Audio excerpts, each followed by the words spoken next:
काल एक मी video post केलेला, की मच्छीवाल्या बघा इथे त्याच्या अगोदर मी ॲक्चुअली एक व्हिडिओ केलेला, की ते मच्छीवाल्या बघा इथे बसतात. तर मला खरंच माहिती नाही आणि खरंच माहितीच नव्हतं मला ते की तिथे बसतात वगैरे असं तसं करून.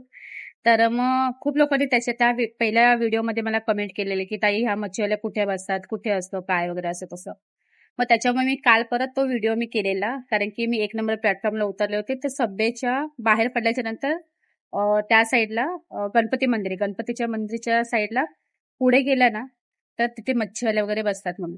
तर मी काल व्हिडिओ केलेला. तर व्हिडिओ केल्याच्या नंतर पोस्ट वगैरे केल्याच्या नंतर त्याला 10-12 लाईक्स आल्या आणि 2-3 काहीतरी कमेंट्स आले आणि त्याच्यानंतर तो व्हिडिओज म्हणजे म्हणजे मला दिसतोय, पण समोरच्या व्यक्तीला दिसतोय का नाही मला माहिती नाही. कारण की त्याचं नोटिफिकेशन आलं. का आलं, कसं ते मला माहिती नाही. मी इथे बघा पोस्ट करते. तर का आलं ते मला खरंच माहिती नाही.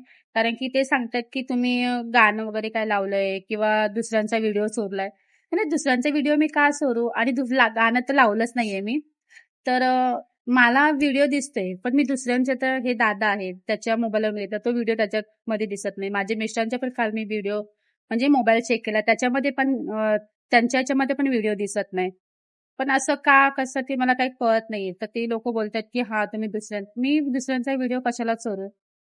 माझा कंटेंट मी स्वतः बनवला होता आणि मी स्वतः व्हिडिओ केलेला तो.